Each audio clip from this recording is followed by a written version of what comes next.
Hi, ഞാനിന്ന് വന്നിരിക്കുന്നതേ നമ്മൾ ഇതേപോലെ പച്ചക്കയൊക്കെ കൈ കൊണ്ട് മുറിക്കുമ്പോഴത്തേനും നമ്മുടെ കയ്യിലൊക്കെ കറയാവാറുണ്ടല്ലേ. കയ്യിൽ എത്ര കഴുകിയാലും പോകത്തില്ല, പ്രത്യേക ഒരു സൈസ് കറയാണ് ഇതിൻ്റെ.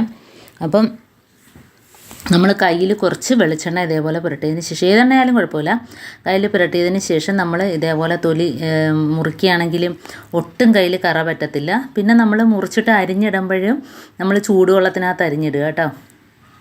അപ്പം പച്ചക്കയുടെ കറയൊക്കെ പെട്ടെന്ന് തന്നെ പോയി കിട്ടും. നമ്മൾ തോരനൊക്കെ വെക്കുന്നതിന് മുമ്പായിട്ട് തന്നെ അതിൻ്റെ കറയൊക്കെ പോയി കിട്ടും. അപ്പോൾ ഇങ്ങനെ ചെയ്യാം. അടുത്ത ടിപ്പെന്ന് പറഞ്ഞാൽ നമുക്ക് ആവശ്യമായിട്ടുള്ളത് മുട്ടത്തോടും അതുപോലെ കോൾഗേറ്റ്, വിനാഗിരി. അപ്പോൾ ഈ സാധനങ്ങളാണ് കേട്ടോ. അപ്പം നമുക്കിനി ഇതങ്ങ് മാറ്റി വെക്കാം. അപ്പോൾ നമുക്ക് ആദ്യമായിട്ട് മുട്ടത്തോടൊന്ന് മിക്സിയുടെ ജാറിൽ പൊടിച്ചെടുക്കുക. അപ്പോൾ ജാറ് നല്ല ക്ലീനായിട്ട് കിട്ടുന്നത് മാത്രമല്ല, ജാറിൻ്റെ ആ അകത്തുള്ള ബ്ലേഡൊക്കെ ഉണ്ടല്ലോ നല്ല രീതിയിൽ മൂർച്ച കൂടി കിട്ടും കേട്ടോ. അപ്പോൾ ഇത് മുട്ടത്തോട് ഇങ്ങനെ 2-3 ഇട്ട് പൊടിക്കുകയാണെങ്കിൽ നമ്മൾ ജാറിൻ്റെ മിക്സിയുടെ ജാറിൻ്റെ ഈ ബ്ലേഡൊക്കെ നല്ല രീതിയിൽ മൂർച്ച കൂടി കിട്ടും. അപ്പോൾ ഞാൻ പൊടിച്ചെടുത്തിട്ടുണ്ടേ.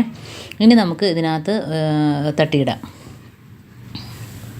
ഇപ്പം നല്ല പൊടിയണമെന്നില്ല, ജസ്റ്റ് ഇങ്ങനെയൊന്ന് പൊടിച്ചാൽ മാത്രം മതി, പെട്ടെന്ന് പൊടിഞ്ഞിട്ട് കേട്ടോ. അപ്പോൾ എന്താണ് ബ്ലേഡൊക്കെ നല്ല രീതിയിൽ മൂർച്ച കൂടി കിട്ടി. അതുപോലെ മിക്സിയുടെ ജാറിനകത്തുള്ള ആ പേസ്റ്റുകളെല്ലാം പോയിട്ട് മിക്സിയുടെ ജാറൊക്കെ നല്ല രീതിയിൽ ക്ലീനായിട്ട് ഇട്ടു കേട്ടോ. ഉണങ്ങിയിരിക്കുന്ന വേസ്റ്റൊക്കെ പോയിട്ട്. അപ്പം ഇനി നമുക്ക് ഈ പൊടിയിൽ ഇട്ട് കൊടുക്കേണ്ടുള്ളതെന്ന് വെച്ചാൽ, ആദ്യം നമുക്ക് കുറച്ച് കോൾഗേറ്റ് ഇട്ട് കൊടുക്കാം. അപ്പോൾ വൈറ്റ് കളറാണ് ഏറ്റവും നല്ലത് കേട്ടോ.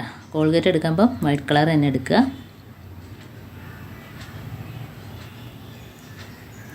ഇനി നമുക്ക് ഇതിനകത്തോട്ട് ബേക്കിംഗ് പൗഡറും അതേപോലെ വിനാഗിരിയാണ് ഒഴിച്ചു കൊടുക്കേണ്ടത്. അപ്പോൾ കുറച്ച് വിനാഗിരി ഒഴിച്ചു കൊടുക്കാം. ഇതിനകത്ത് ഞാൻ വേറെ വെള്ളമോ ഒന്നും തന്നെ ചേർക്കുന്നില്ല, വിനാഗിരിയുടെ ആ ഒരു നനവ് തന്നെ മതി.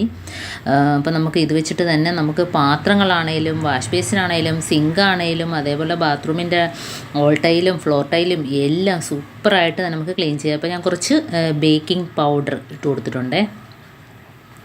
ബേക്കിംഗ് പൗഡറോ ബേക്കിംഗ് സോഡയോ ഏതാണേലും കുഴപ്പമില്ല. കുറച്ചുകൂടെ വിനാഗിരി ഒഴിച്ച് കൊടുത്തിട്ടുണ്ട്. നമുക്കിതെല്ലാം കൂടെ ഒന്ന് മിക്സ് ചെയ്ത് കൊടുക്കാം. അപ്പോൾ കണ്ടോ, നല്ല രീതിയിൽ നല്ല കുഴച്ച് എടുത്തിട്ടുണ്ട് കണ്ടോ. അപ്പോൾ ഈ ഒരു സൊല്യൂഷനാണ്, അടിപൊളിയാണ്, എല്ലാവരും ഒന്ന് ചെയ്ത് നോക്കുക. അപ്പോൾ നമുക്ക് കയ്യിൽ ഇതേപോലെ ഒരു കവറൊന്ന് ഇട്ട് കൊടുക്കാം. അപ്പോൾ നമുക്ക് കയ്യിൽ ബ്രഷും കാര്യങ്ങളും ഒന്നുമില്ലാതെ തന്നെ നമുക്ക് കൈ വെച്ചിട്ട് തന്നെ വൃത്തിയായിട്ട് ക്ലീൻ ചെയ്തെടുക്കാം കേട്ടോ. അപ്പോൾ നമുക്ക് കൈ കൊണ്ട് ക്ലീൻ ചെയ്യുന്നതിൽ ഏറ്റവും നല്ലത് ബ്രഷ് എടുക്കുന്നതിനേക്കാളൊക്കെ ഇതിൽ നിന്ന് ഒരു സ്വല്പം മാത്രം മതി കേട്ടോ.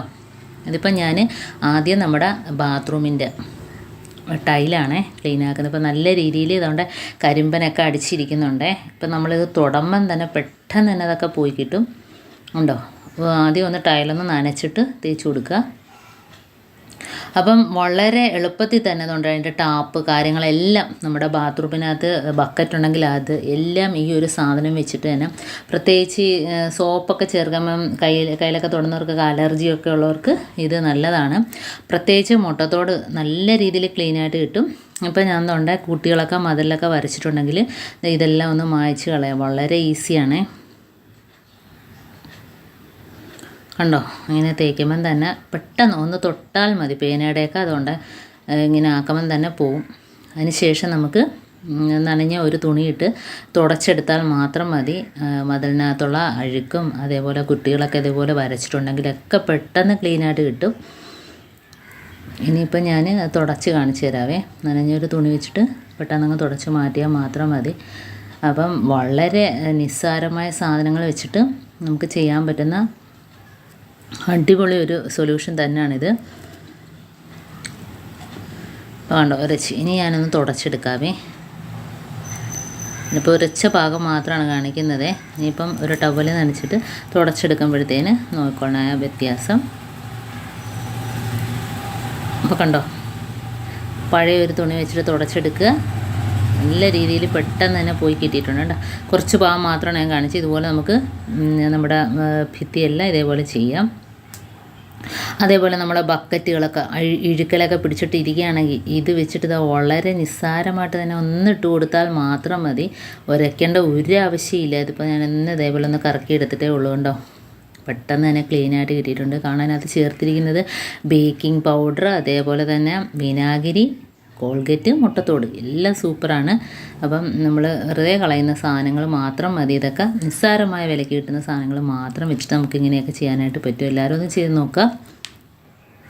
ഇനി നമുക്ക് അടുത്ത ടിപ്പെന്ന് പറഞ്ഞാൽ ഇതിപ്പം പെരിഞ്ജീരകമാണ് കേട്ടോ. എന്ന് വെച്ചാൽ വലിയ ജീരകം നല്ല വറുത്ത് നല്ല മണമൊക്കെ ആയിട്ടിരിക്കുന്ന നല്ല വറുത്ത് മൂപ്പിച്ചെടുത്തതാണേ. അത് നല്ല ഒരു സ്മെല്ലാണ് ഇതിൽ നമ്മൾ 5-6 മുട്ടത്തോട് ഇട്ട് കൊടുത്തിട്ട് ഇതേപോലെ കിച്ചണിലൊക്കെ വെക്കുകയാണെങ്കിൽ പല്ലിയുടെയും പാറ്റയുടെയൊക്കെ ശല്യം ഒഴിവാക്കി കിട്ടും. ആ ഭാഗത്തോട്ടെ ഇതിൻ്റെ ഒരു ശല്യമേ കാണത്തില്ല കേട്ടോ. അപ്പോൾ ഇതേപോലെ പെരിഞ്ജീരകവും മുട്ടത്തോടുമായിട്ട് വെച്ച് കൊടുക്കുക. അപ്പോൾ എലിയും പല്ലിയൊക്കെ എവിടെയൊക്കെയാണ് വരുന്നത് ഭാഗത്തൊക്കെ വെച്ച് കൊടുക്കുക. അതങ്ങ് പൊയ്ക്കോളും. ഈ ഒരു സ്മെല്ല് അതിന് ഇഷ്ടമല്ല കേട്ടോ. അടുത്ത ടിപ്പ് എന്ന് പറഞ്ഞാൽ നമ്മളിതേപോലെ ഒരു കോട്ടൻ്റെ ഒരു കഷ്ണം തുണി എടുത്തിട്ടുണ്ട്. അപ്പോൾ നമ്മൾ ഇത് ചെയ്യുന്നതെന്ന് വെച്ചാൽ നമ്മൾ വാഷിംഗ് മെഷീനകത്തുള്ള ബാഡ് സ്മെല്ലൊക്കെ പോകുന്നതിന് വേണ്ടിയിട്ടാണ്. അപ്പോൾ ഇതിനകത്ത് കുറച്ച് പരലുപ്പാണ് ഞാൻ ഇട്ട് കൊടുക്കുന്നത്.